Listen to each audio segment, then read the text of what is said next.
Jadi selanjutnya pada bab 4 yaitu application structure. Jadi application structure pada Y2 ini seperti yang sudah saya sebutkan sebelumnya, yaitu memiliki desain pola MVC atau model view controller, yaitu model merepresentasikan data, view representasikan dari output input dari model atau dari datanya tadi sehingga bisa ditampilkan kepada user. Lalu yang terakhir adalah controller, yaitu menerima masukan dan merubahnya menjadi perintah untuk mengakses model dan menampilkan view. Jadi untuk mengolah dari model,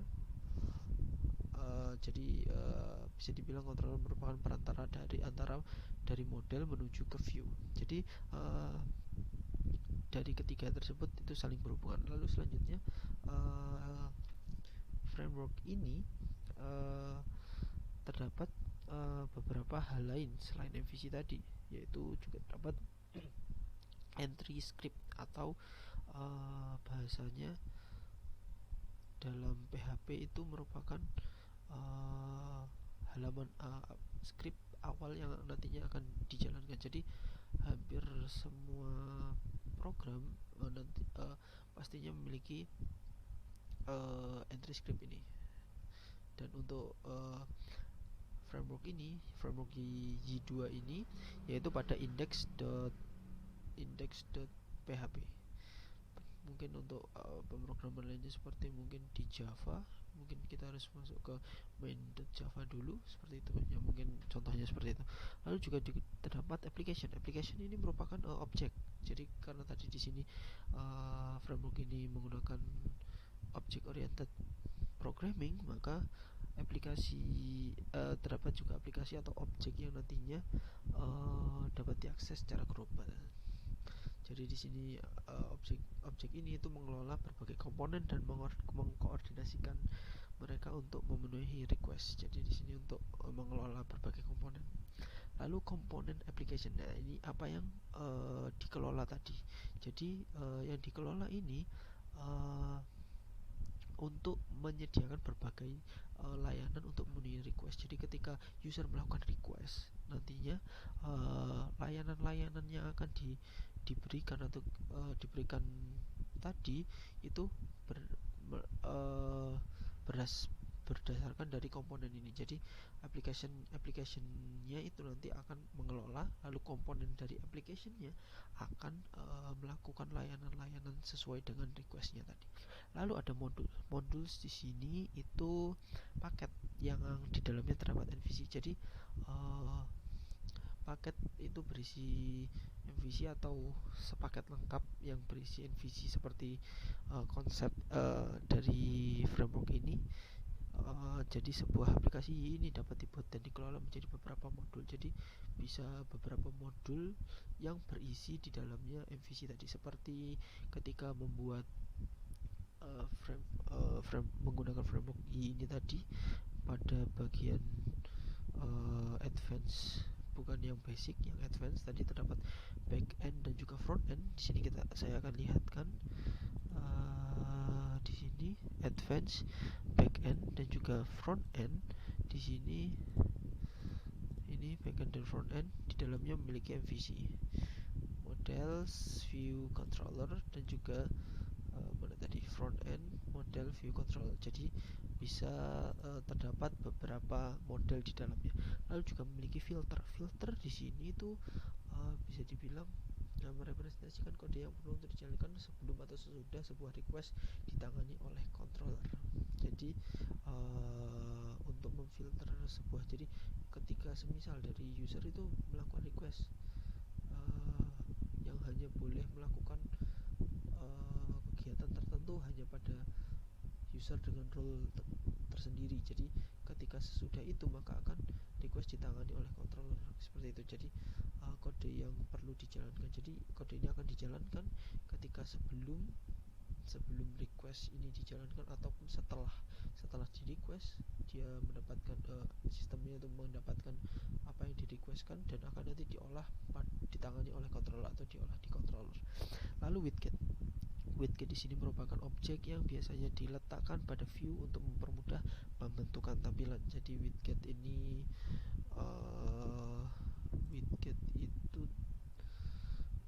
widget. Jadi widget itu nantinya akan menampilkan dari objek. Jadi hasil objeknya, karena di sini tadi yang sudah saya sebutkan sebelumnya yaitu object oriented programming.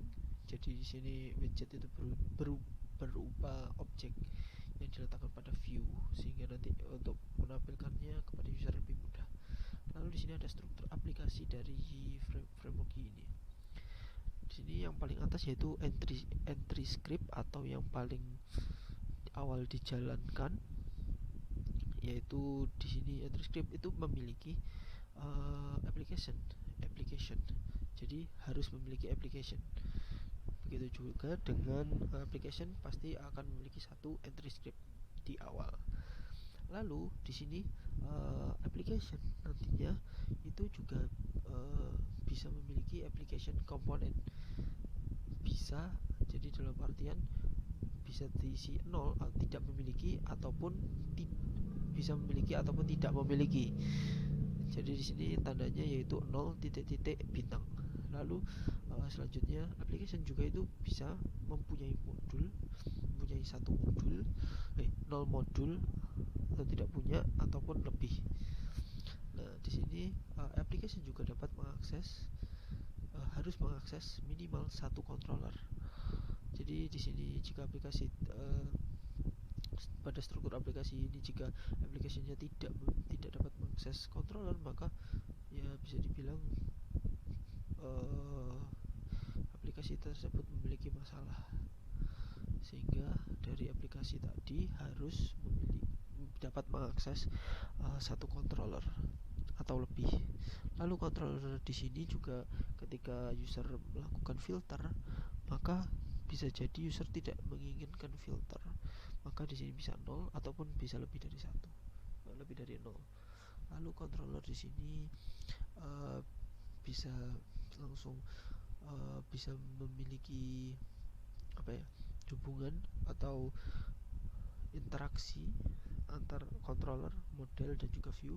Jadi ketika user tidak meminta request dari ketika user meminta request pada view page tertentu, maka dia akan memiliki interaksi antara controller dan view, dan juga model ketika diminta dari model pada database-nya. Lalu view juga bisa mengakses dari widget, sesuai tadi yang saya jelaskan sebelumnya, yaitu widget itu merupakan objek yang berada di view.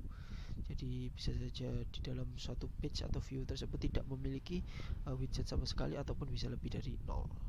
Dan juga asset bundle yang berisikan aset-aset sesuai yang ingin ditampilkan pada view-nya. Oke, selanjutnya yaitu entry script-nya. Sudah yang saya jelaskan sebelumnya, entry script itu merupakan mata rantai pertama atau script pertama yang nanti akan dijalankan ketika menjalankan aplikasi yang menggunakan framework Y ini. Jadi entry script untuk biasanya bernama index PHP, karena di sini kita menggunakan Y, maka index PHP.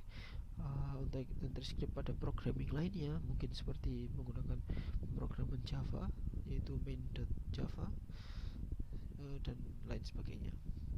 Lalu entry script biasanya digunakan untuk hal berikut, yaitu mendefinisikan konstanta global. Jadi untuk konstanta global, lalu meregister compose autoloader, mengikut sertakan kelas Y, dan lain-lain.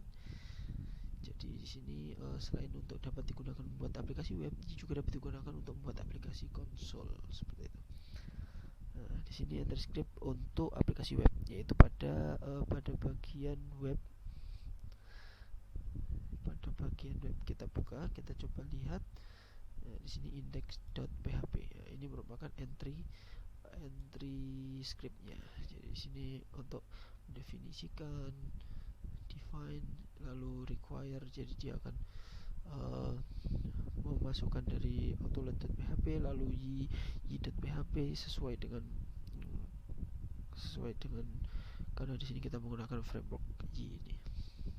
Lalu di sini akan new Y web application. Jadi di sini akan melakukan run dari application yang kita buat ini. Jadi di sini untuk parameternya yaitu config, yaitu sama dengan parameternya sesuai dengan config yang kita punya, yaitu pada directory config dan juga web ini tadi ini.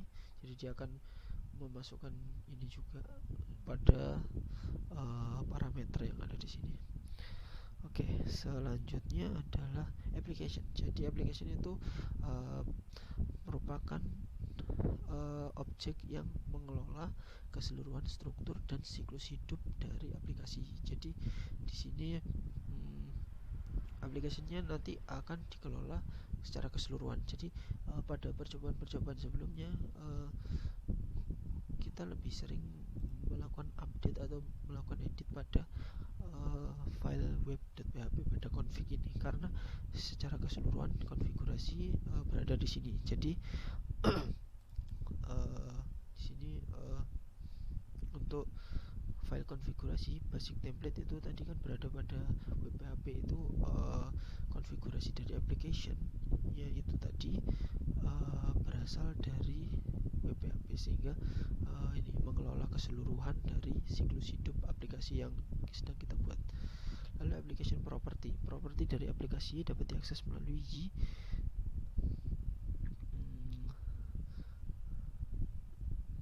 $up, lalu nama properti yang ingin dilihat. Lalu berikut ini adalah required property yang ada di aplikasi y, yaitu y base application adalah properti yang menyimpan ID dari aplikasi. Jadi ID ini bersifat unik atau setiap aplikasi akan berbeda, sehingga nantinya isinya akan selalu berbeda dari beberapa aplikasi-aplikasi yang ada. Lalu ada beberapa properti lainnya seperti application name, komponen, dan modul route seperti itu. Lalu komponen, application component di sini merupakan bagian-bagian dari komponen ya. Jadi setiap komponen tadi yang sudah saya jelaskan yaitu yang berfungsi untuk menyediakan layanan sesuai dengan yang diinginkan dari user atau request dari user. Lalu di sini yaitu seperti komponen URL manager yang bertanggung jawab menentukan rute dari sebuah request. Di sini semisal tadi untuk URL manager ini komponen URL manager di sini ketika tadi kita akan mengaktifkan dari pretty URL di sini ya, ini komponennya akan berjalan setelah kita uncomment tadi. Jadi ini di sini akan menentukan rute dari sebuah request seperti itu. Lalu komponen DB untuk menyediakan layanan terkait dengan penggunaan database dan lain sebagainya. Nah, ini database, user request, change, lalu error handler dan lain-lain seperti itu. Lalu selanjutnya adalah controller. Nah, controller di sini merupakan bagian dari arsitektur MVC, model view controller, untuk menerima permintaan seperti tadi front end controller. Dia akan menerima request lalu akan diteruskan kepada application, lalu application akan meneruskannya ke application component yang sebelumnya ini tadi sesuai dengan yang akan dilakukan dari komponennya tadi. Lalu controller ini akan menerima permintaan dan meneruskan ke model dan masukkan ke dalam model, ke dalam view, dan kemudian akan membentuk tanggapan. Lalu controller di sini berada pada directory controller sesuai seperti sebelumnya yang kita buat controller baru, yaitu mahasiswa controller. Di sini akan menggunakan beberapa directory, yaitu pada app model, web, dan lain-lain seperti itu. Lalu di sini untuk isi dari controller akan memiliki action tersendiri sesuai dengan ketika kita melakukan action create atau membuat, karena di sini kita membuat user baru atau membuat, dalam case kita tadi membuat mahasiswa, create mahasiswa ini, maka dia akan menjalankan dari ini function dari action ini. Lalu untuk update seperti ini, dan delete juga memiliki fungsi-fungsi sesuai dengan yang sudah di generate sebelumnya. Lalu selanjutnya ada control action ya, ini yang sebelumnya sudah saya jelaskan tadi, yaitu pada controller terdapat action-action di dalamnya sesuai dengan secara default action index akan dipanggil jika dalam requestnya hanya menyebutkan nama controller saja tanpa action. Jadi hanya akan dipanggil jika request hanya menyebutkan nama controller, seperti itu. Action default dapat diganti melalui properties pada default action. Lalu controller best practice. Best practice ini di dalam aplikasi yang didesain dengan baik, sebuah controller biasanya berukuran sangat kecil dan untuk setiap action hanya berisi beberapa baris kode saja. Skala garis besar dan sebuah controller dapat mengakses data permintaan request seperti HTTP headers, cookies, request, parameter, dan lain-lain. Jadi ya intinya dari controller itu nantinya akan mengakses data. Jadi dari awal request hingga nanti akan disampaikan hingga ke view, dan view akan membentuk respon atau keluaran. Jadi tadinya dari controller dia akan menerima request dan menerusnya ke model, lalu model nanti akan menjawabnya dan direpresentasikan dalam bentuk view, dalam bentuk respon, yaitu tampilan yang nantinya yang ini seharusnya yang tidak mengikut sertakan kode HTML. Kode HTML lebih baik diletakkan pada view. Jadi ini responnya tadi dalam bentuk HTML pada bagian view. Oke, selanjutnya model. Model ini adalah objek yang digunakan untuk merepresentasikan data, aturan-aturan, dan logika bisnis. Oke, jadi di sini kita lihat pada bagian model seperti model ini terdapat model ini nantinya yang akan mungkin secara gampangnya merupakan backend dari aplikasi ini. Jadi dia akan ya seperti ini, dia akan ini ID, NRP, jadi dia akan return ID ini nama dari sesuai dengan field yang ada di database yang ada di sini tadi, ID, NRP, nama, email sesuai. Jadi untuk yang berhubungan dengan backend atau data-data, aturan-aturan bagaimana nantinya itu merupakan pada bagian model ini. Jadi model itu dihubungkan dengan tabel di database secara otomatis, menjadikan seluruh field dalam tabel tersebut sebagai atributnya. Jadi seluruh tabel yang di dalam seluruh field dalam tabel tersebut sebagai atributnya. Atribut yang ditambahkan dengan cara seperti membuat variabel. Jadi di sini kita akan membuat seperti variabel, yaitu variabel untuk contohnya di sini atribut akan dapat diakses secara normal atau seperti mengakses array. Jadi selanjutnya atribut label itu merupakan label yang ditampilkan pada form untuk setiap atribut. Jadi ketika atribut mungkin untuk field, sebuah field nama, jadi nanti ada label-label tersendiri yang dimiliki dari setiap data-data tadi. Seperti nama, maka akan menampilkan nama di atasnya, lalu NRP atau NRP dan lain-lainnya. Jadi jika model dibuat menggunakan key, maka semua field dalam tabel akan dibuatkan atribut labelnya secara otomatis sesuai dengan nama field-fieldnya tadi. Jadi seperti maka bisa dibilang tools key tadi itu sangat membantu dalam proses pengembangan aplikasi web menggunakan framework Y ini. Lalu validasi, setiap data yang untuk sebuah model yang diterima dari pengguna harus divalidasi terlebih dahulu. Jadi akan melakukan validasi sesuai dengan rules yang ada. Proses validasi ini dapat diatur melalui metode rules. Jadi ketika di sini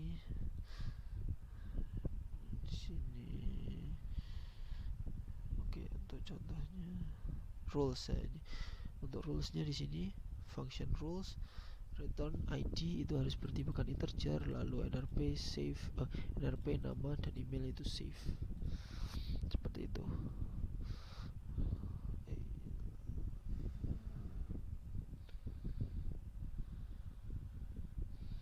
Lalu model best practice secara garis besar,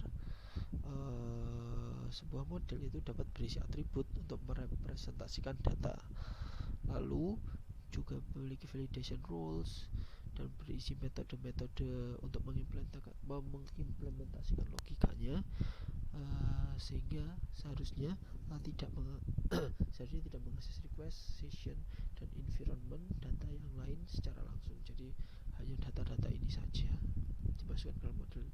Jadi dalam pengolahan atau pengaksesan data-data ke dalam model itu dilakukan oleh controller, sehingga di model ini juga tidak boleh atau tidak ada kode HTML, dan hanya ada kode HTML pada view, karena HTML sendiri mengacu pada bagaimana tampilan pada sebuah website tadi itu. View di sini merupakan tampilan, jadi tampilannya dari aplikasi website tadi sesuai dengan pada bagian view ini. Biasanya view ini dibentuk menggunakan kode PHP dan juga HTML yang untuk merepresentasikan hasil dari respon dari request user kepada yang masuk ke dalam controller, seperti itu. Dan diakses ke model akan diteruskan kembali ke view dan view akan menampilkannya seperti itu. Lalu selanjutnya di sini sebuah view dapat dirender dipanggil dari controller. Jadi controller itu nanti akan melakukan render atau memanggil view untuk menerapkan dari layoutnya. Nah, di sini terdapat 3 render, yaitu render partial memanggil tanpa layout apapun, dan render Ajax yaitu memanggil view tanpa layout dengan menginstalkan semua JS dan CSS, biasa digunakan untuk merespon request Ajax. Lalu render file dan juga render content untuk relatif jarang digunakan, itu untuk melakukan render dari file yang nantinya digunakan. Beberapa view yang dirender dari sebuah controller yang sama harus diletakkan di dalam sebuah directory yang sama pula. Jadi beberapa view yang dirender dari sebuah controller yang harus sama, ya, jadi harus dimasukkan ke dalam satu directory yang sama. Oke, jadi di sini bisa dilihat pada bagian controller. Di sini kita bisa melakukan render, dan hasil rendernya nanti akan dimasukkan ke dalam satu file yang sama, satu folder yang sama. Yaitu ketika mahasiswa controller, maka akan dimasukkan ke dalam view, lalu mahasiswa ini, ya, ini hasil dari rendernya. Untuk rendernya sendiri tadi terdapat yaitu render biasa, render partial, Ajax, dan juga render file. Oke, selanjutnya yaitu layout. Layout itu adalah view spesial yang digunakan untuk menampilkan bagian yang sama untuk semua atau beberapa view yang ada pada. Jadi secara default terdapat sebuah layout dengan nama main.php. Tampilan umum yang dimunculkan pada setiap halaman dari sebuah aplikasi seperti menu yang diletakkan pada file main.php. Jadi selanjutnya yaitu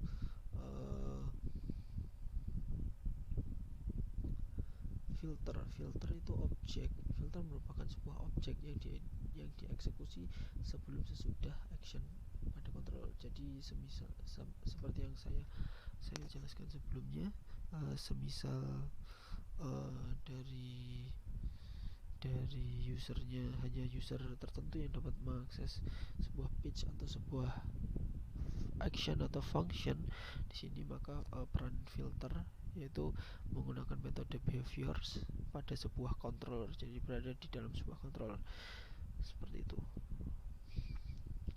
Lalu selanjutnya aset itu merupakan file yang menjadi referensi dari sebuah halaman web. Jadi contoh semisal nantinya akan mengakses sebuah CSS ataupun JS ataupun file-file lainnya yang nanti bisa yang digunakan sebagai aset seperti itu. Jadi untuk digunakannya sebuah aset harus diletakkan pada sebuah directory yang dapat diakses dari internet. Jadi bila bisa diakses oleh internet, maka nantinya akan juga dapat diakses menggunakan aset ini nih. Oke, sekian dari yang bisa saya jelaskan untuk pada bab application structure ini. Mohon maaf apabila kesalahan. Wassalamualaikum warahmatullahi wabarakatuh.